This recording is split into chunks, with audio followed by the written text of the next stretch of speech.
So thank you everyone for having us today.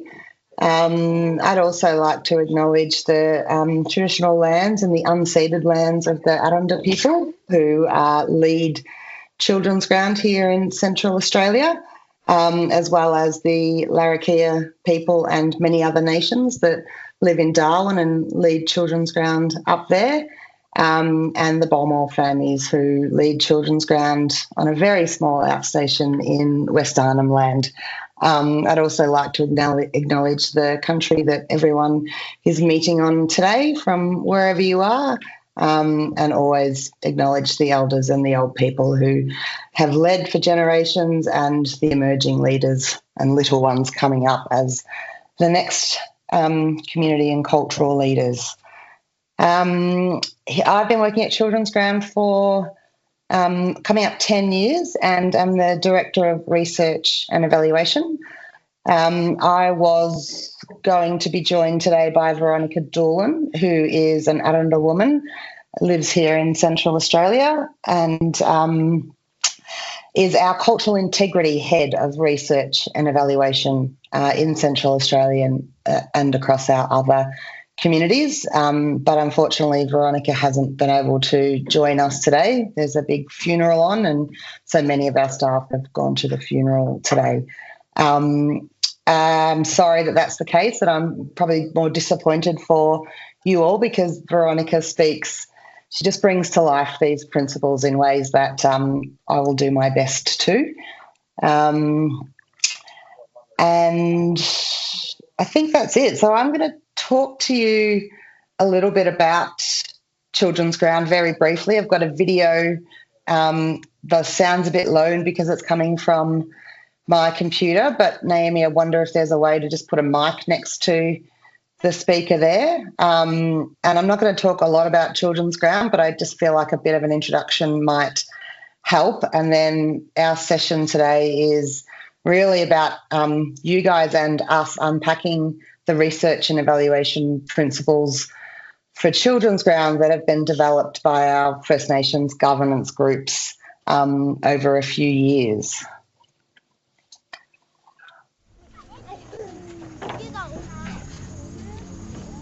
This is Mbantwa, Alice Springs, the Stewart Highway that goes to Darwin and to Adelaide. This is all around the country, so this is where all our little children are coming from, the Children's Ground. Children's Ground is a place that we started off to teach in a culturally appropriate way for our children. We bring in expertise in early childhood education, but we also bring in the grandparents, the cultural advisors. Children's Ground was set up to give people agency, to give people a say, to give people choice in how they see their children growing up. We're here today at Ampe-kenhe country. These children are connected to this place. They belong to this country.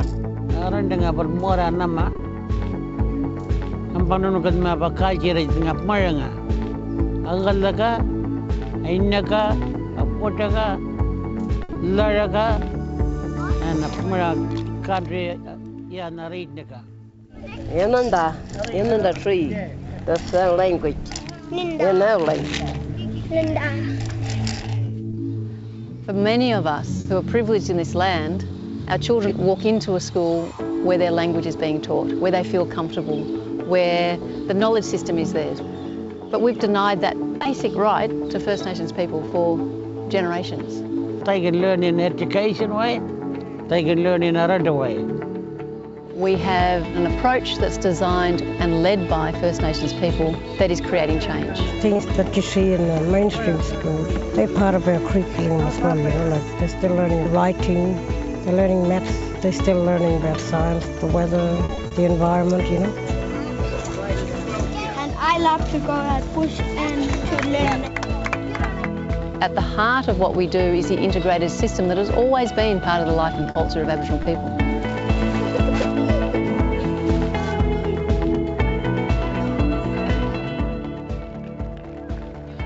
Well, we in Patwaja, Hidden Valley, we were the little ones.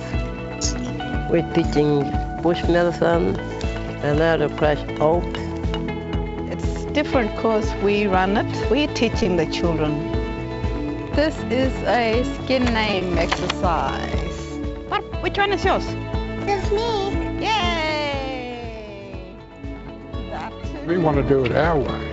You know, something that has survived for years and years and years. We want to grow that.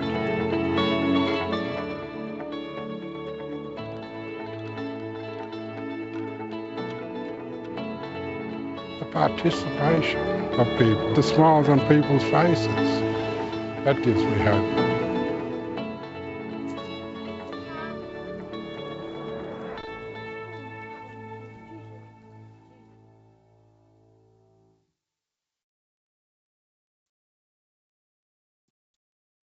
So this, I'm actually going to start with this one. This is the Children's Ground approach articulated in sort of a more Western form.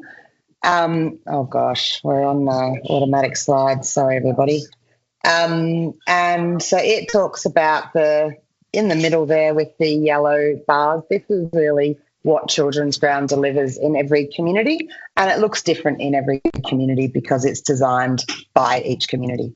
The practice principles along the top, which are the blue circles, that's really how Children's Ground is delivered.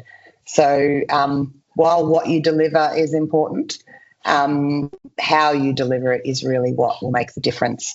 And then along the bottom are sort of key elements of any service system that you would find. And these are our big areas of systems that we're reforming. So governance of systems is bottom-up, community-led. The workforce within our systems is majority First Nations, and the plan is that over time it will be entirely First Nations. The integrated service platform I've talked about. Our investment model is very much around collective investment, where funders sort of sign up for outcomes, not just outputs alone. And then the last area that we're reforming is evidence, and it through our research and evaluation. So that's very much what we're going to focus on today. If I go back here, this is the Aranda version of the Children's Ground approach. So Akmaranjal means from the land, and you can see in all of these circles and semicircles around, these are all of the things that represent everything that is part of First Nations culture here, from kinship to spirit to language. It covers off governance, those kind of protocols. This is also sort of the high-level learning curriculum framework. It covers health and well-being and really shows how, you know, First Nations people integrate everything, and it's sort of Western systems that silo people into various services and buckets. This is a quote from William Chilmouth, our chair of the board, and very much leads everything we do in our research and evaluation.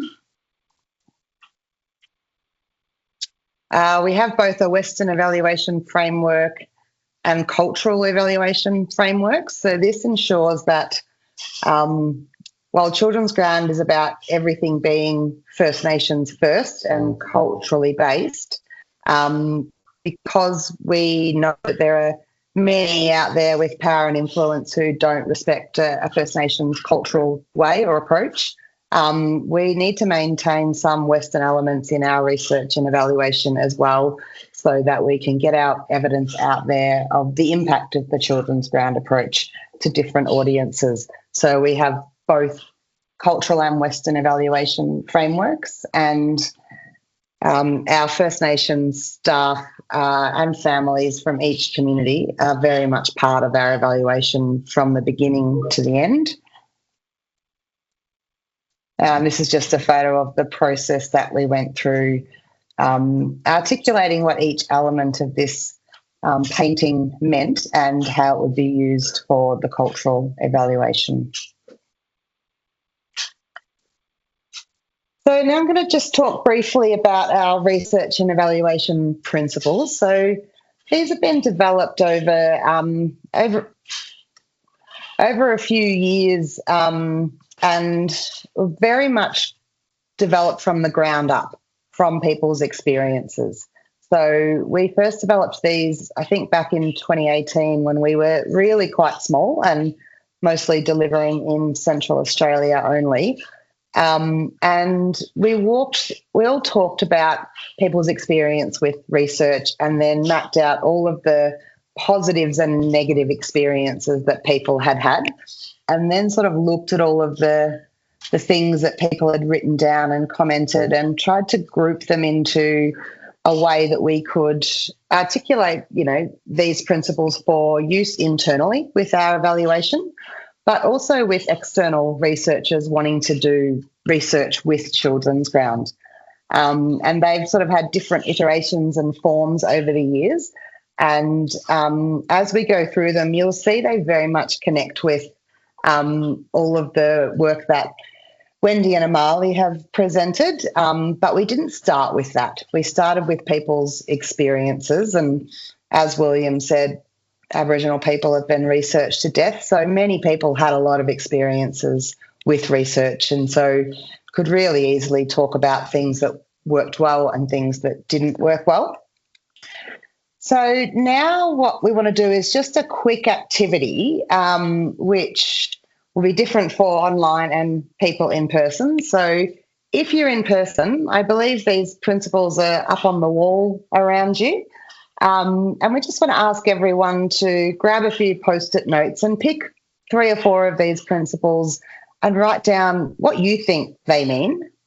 And if you're online, maybe you want to put into the chat, starting with the principle number, what you think they mean. And then we will sort of collate all of that as we go through, and then we'll go through each principle, and the facilitators online and in the room will summarise what's been added to from the group, and then I'll add how we apply these principles at Children's Ground. Is that working for the facilitators? Thanks, Jen. Yes. Naomi, is that okay? Thanks, Jen. Yeah, that's great, Shu. Thank you. People in the room, you can see all around the walls. We've got the 7 principles that Jen's just outlined all around the room. So the screen too. So just have a think about what 2 of those might be saying to you right now. And then the idea is to move to that particular poster and just stick your little sticky notes there. We love our sticky notes. And then we'll be sharing what they are at the end. Thank you. So, Jen, how much time do you want to allocate for this activity? Just a few minutes, so probably maximum 5. Yep. Sure. Hi, everyone. Thank you. Thanks for your patience. Wow, the room's been really active and we've got lots of comments around the room, Jen, so you'd be really thrilled. I wish you were here to see it. Now, I've got my friend Kylie here, who's going to also help read out some of the comments. So for number 1, I won't do them all, but thanks to the room, great responses. A couple of them here. So the right to control and own. Communities retain ownership of their stories and data. Sovereignty and self-determination. First Nations designed, conducted and data owned by First Nations. And one more. Important for First Nations people to be the leaders in their research. So that was number 1. Number 2, trust and risk. Do we want to go principle by principle? Very good idea, Jen. Over to you. Thank you. Shiv, was there any online comments about the first principle?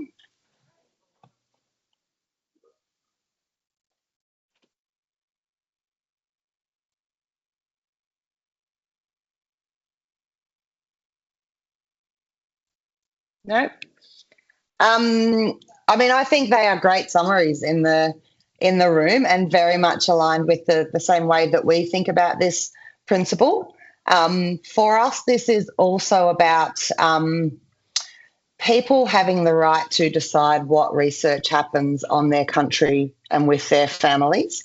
As one of the big sort of out-under-based organisations in town. We get a lot of requests from researchers to do research with families. So we have an expression of interest process where external researchers answer a few questions, and then that expression of interest is given to the governance group in the relevant region, whether it be Central Australia, Darwin, Marlborough and West Arnhem. And they review the research, and, you know, the questions that the researchers are asked to respond to are aligned with each of our research principles. And sometimes our governance groups will want more information about the researchers. Sometimes they'll invite the researchers in or online to talk further about the research and the expression of interest, and then they decide if they think it's safe and relevant for Children's Ground and their families and communities to be involved in the research. So for us, that's an important layer of the right to own and control, and really also comes back to traditional owners and key cultural and community leaders making that decision about what research occurs.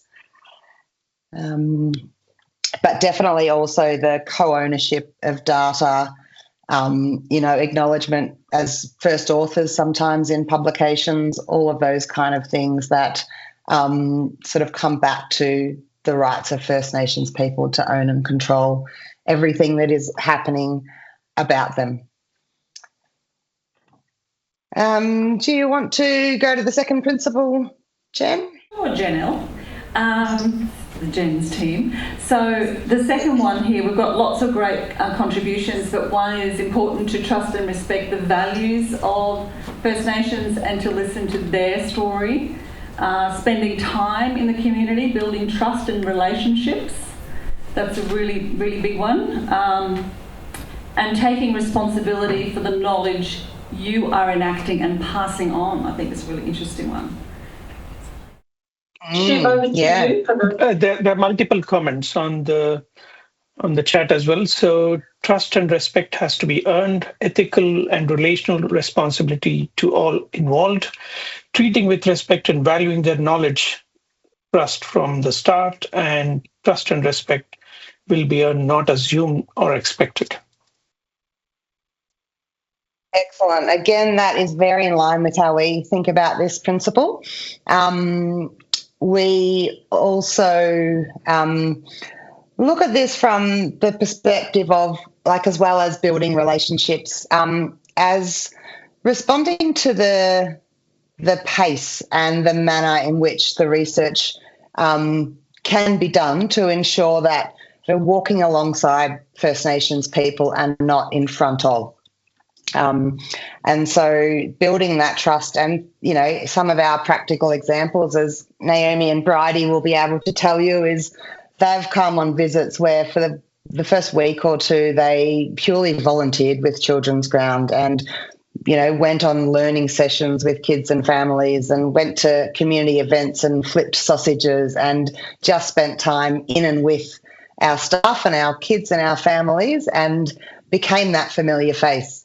So, all the while sort of walking alongside our First Nations researchers as well. So really taking the time to build that trust and respect, as you've very well articulated in your comments as well, is really central to this principle and will look different in every community and will look different even in every Children's Ground community sometimes. Next one, Jenny, please. Thank you. Okay, zipping over to this part of the room, we've got a couple here. You're right. Not just co-design, but co-implementation and co-delivery. And I'm sorry, I can't read the handwriting. Oops. Should not take a FIFO approach, fly in, fly out, or box ticking approach to research, but genuine co-design and ongoing collaboration is a must. Are we looking at the same principle, or are you at the next? Are you on the community leadership? We are. I'm sorry. We are. We've got them in the wrong order somehow. Sorry, Jen. Here we are. No problem at all. Easy fix.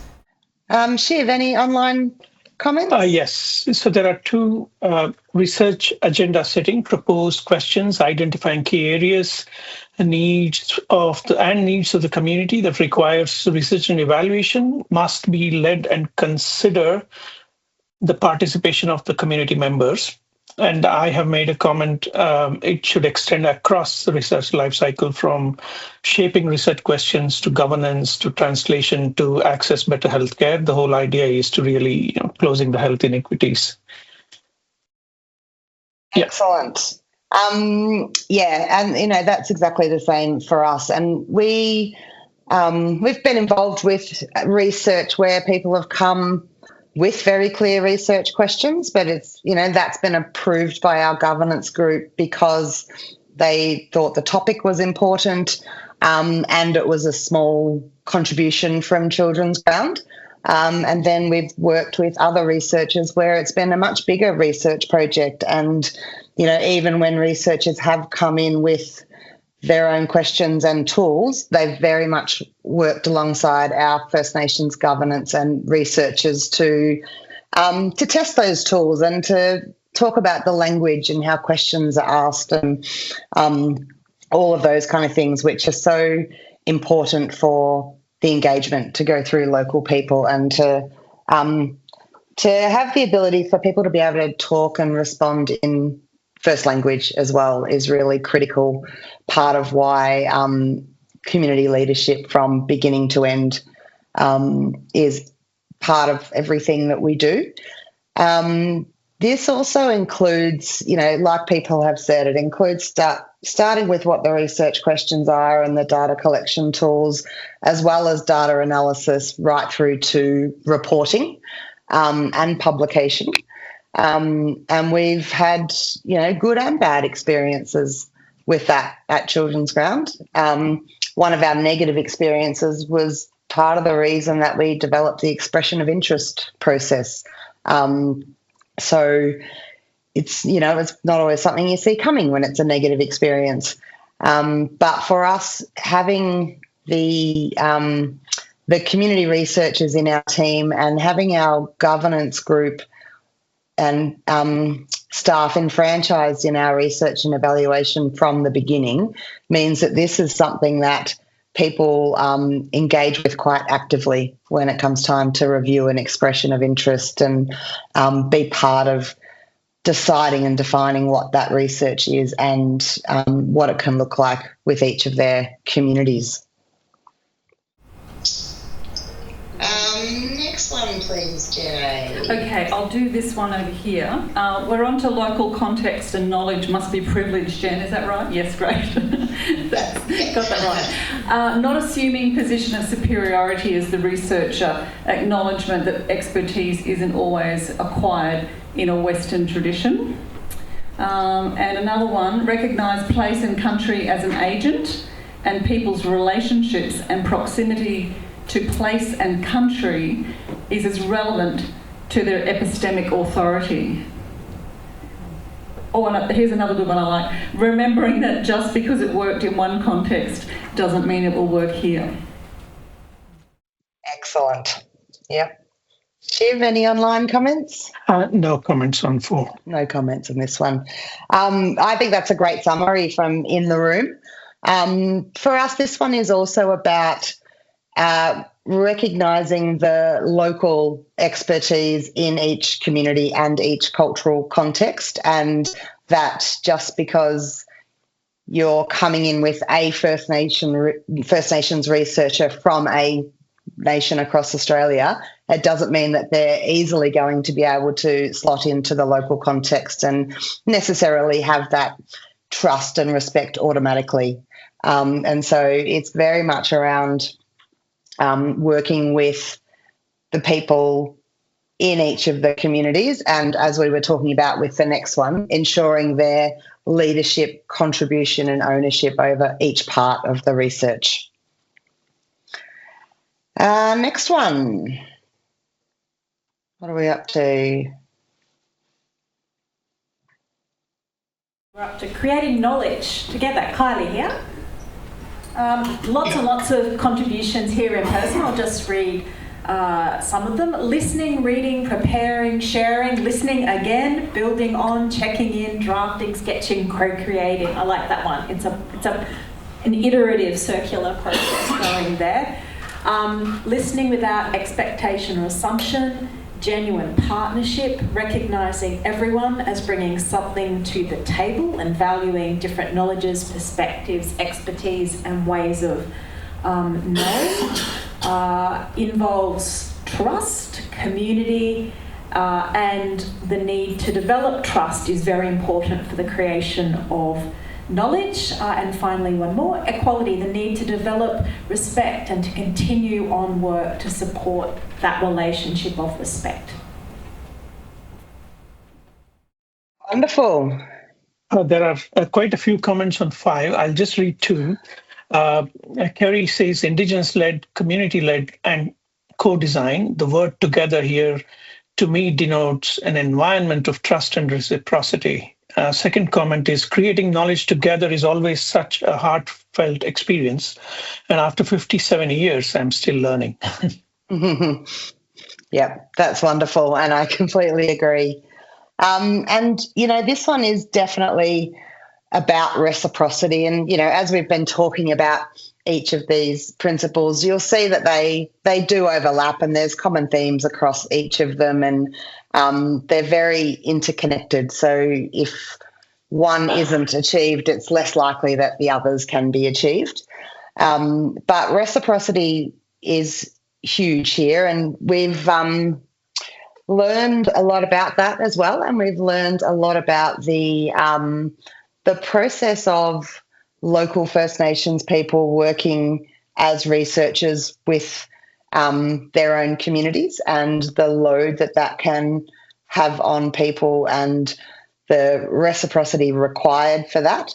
And so this sort of step of creating knowledge together is very much about that, learning from each other as well, recognising this Western dominant system that exists around us, but also working to privilege First Nations approaches knowledge first in ways that are safe for that knowledge and very much, respect and adhere to the intellectual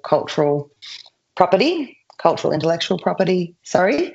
So, yes, it's very much about that walking together, but always seeking to privilege First Nations first. Next one, please, Jenny.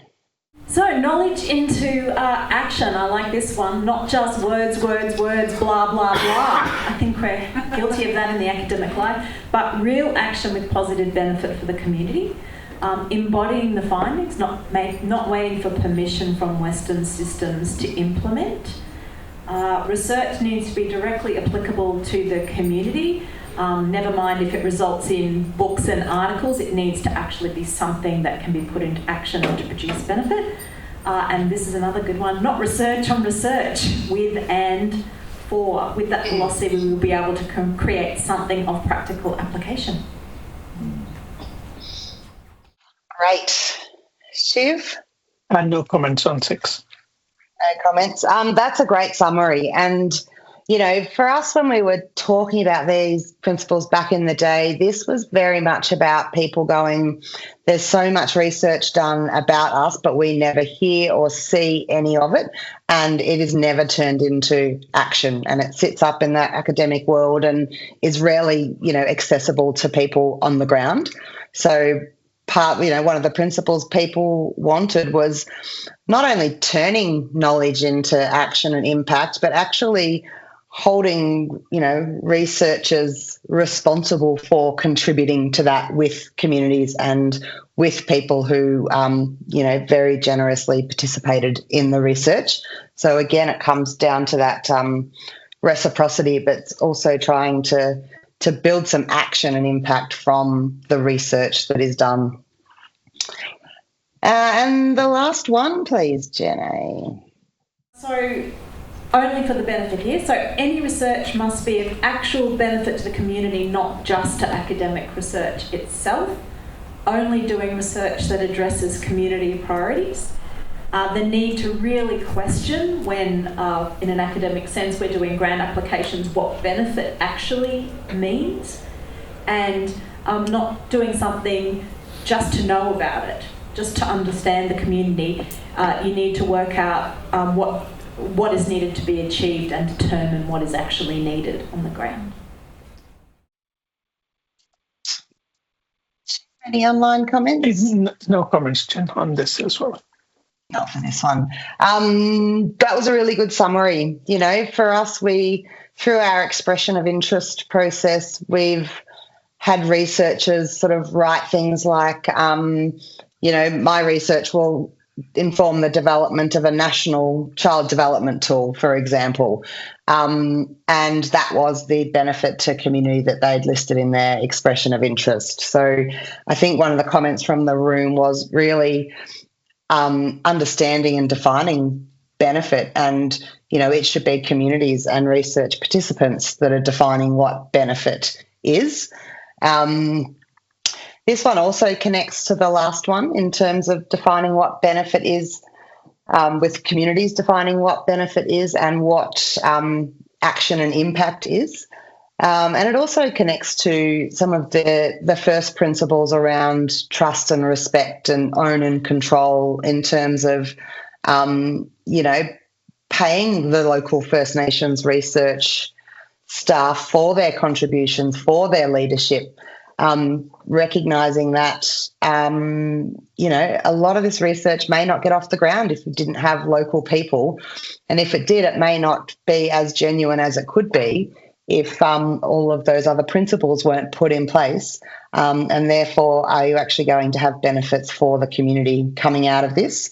And a big thing that's in our expression of interest process as well is researchers coming back and sharing the findings with the communities and the research participants, which again connects to the turning knowledge into impact, and researchers having a responsibility to close that loop and contribute to how the research can benefit communities and how the data can be used by communities, which is also part of that turning action into knowledge as well.